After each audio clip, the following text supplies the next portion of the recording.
नमन करते हुए, इस बलिदानी सप्ताह को नमन करते हुए मैं सबसे पहले धन्यवाद करना चाहूंगा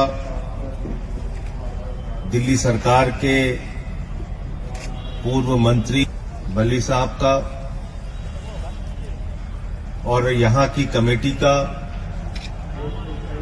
जिन्होंने मुझे अपनी बात कहने का मौका इस अवसर पर दिया। पूरे देश का किसान आज आंदोलित है। देश के करोड़ों किसानों की एक ही मांग है कि ये काला कानून वापस लिया जाए और अपनी इस मांग को लेकर पंजाब में, हरियाणा में, उत्तर प्रदेश में, राजस्थान में, कर्नाटक में, केरल में, तमिलनाडु में, बिहार में, पूरे हिंदुस्तान के अंदर लाखों लोग सड़कों पे उतरे और पिछले कुछ महीनों से पंजाब और हरियाणा में तो सारा काम छोड़कर किसान सड़कों पर आंदोलन कर रहा है,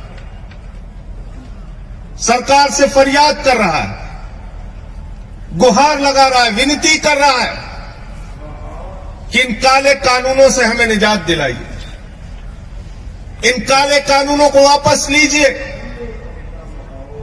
लेकिन ऐसी क्या जिद है, ऐसी कौन सी मजबूरी है जिसकी वजह से मोदी जी की सरकार ये काला कानून वापस नहीं ले पा रही? और वो मजबूरी मैं आपको बताना चाहता हूं। जब पार्लियामेंट के अंदर ये बिल आया, ये काला कानून आया, मैंने उसी दिन कहा था ये कानून किसानों के हित में नहीं है, बल्कि ये कानून हिंदुस्तान के करोड़ों किसानों के डेथ वारंट पे मोदी सरकार ने साइन किया है और इसलिए हम इसका विरोध करते हैं। और हमने पार्लियामेंट के अंदर माइक तोड़ा था, मुझे निलंबित कर दिया गया। पूरी की पूरी भारतीय जनता पार्टी ऊपर से लेकर नीचे तक रो रही थी, संजय सिंह ने तो माइक तोड़ दिया, संजय सिंह ने तो माइक तोड़ दिया। अरे आज तो तुम किसानों की हड्डियां तोड़ रहे हो। मुझे निलंबित किया गया तो तुम्हारी सरकार को भी निलंबित किया जाना चाहिए।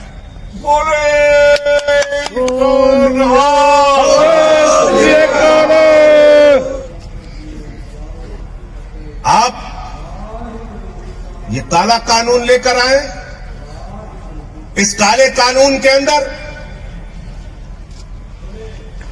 एमएसपी की गारंटी का एक शब्द नहीं। मैंने पूछा इसमें एमएसपी की गारंटी कहां है?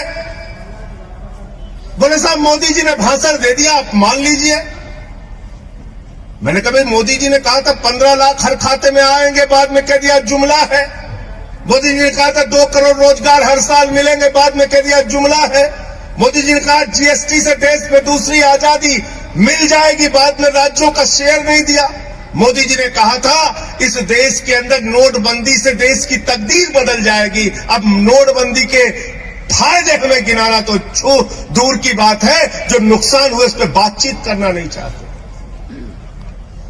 मोदी जी तो थाली के भी फायदे गिनवा देते हैं, ताली के भी गिनवा देते हैं। मोदी जी के भाषण से एमएसपी की गारंटी नहीं मिलेगी। अगर मुझे एमएसपी नहीं मिली, न्यूनतम समर्थन मूल्य नहीं मिला, तो महेंद्र गोयल जी अगर मैं किसी जज के सामने जाऊंगा तो जज साहब कहेंगे कानून में कहां लिखा है बताओ। और तब मैं अगर कहूंगा कि मोदी जी का भाषण जज साहब आपने नहीं सुना, तो वो हमारी याचिका लेंगे और उसको कूड़ेदान में डाल देंगे। कहेंगे कानून से एमएसपी मिलती है, भाषण से एमएसपी नहीं मिलती, भाषण से एमएसपी नहीं मिलती। दूसरा, आपने इस कानून के अंदर कॉन्ट्रैक्ट फार्मिंग की बात लिखती, यानी किसान को उसके ही खेत में पूंजीपतियों का गुलाम बना दिया जाएगा। इस कानून में आपने असीमित भंडारण की छूट दे दी। इसका मतलब हिंदुस्तान का कोई भी पूंजीपति अडानी और अंबानी सस्ते में किसान से गेहूं खरीदेगा, सस्ते में किसान से धान खरीदेगा, सस्ते में फल खरीदेगा, सस्ते में सब्जियां खरीदेगा और सबका भंडारण करके अपने बड़े बड़े कोल्ड स्टोरेज में रखेगा और जब बाजार में उसकी कमी आ जाएगी तो महंगे दामों पर हमको आपको बेचेगा। इस देश में जमाखोरी, कालाबाजारी और महंगाई को मोदी सरकार ने इस बिल के माध्यम से लीगलाइज करने का काम किया है।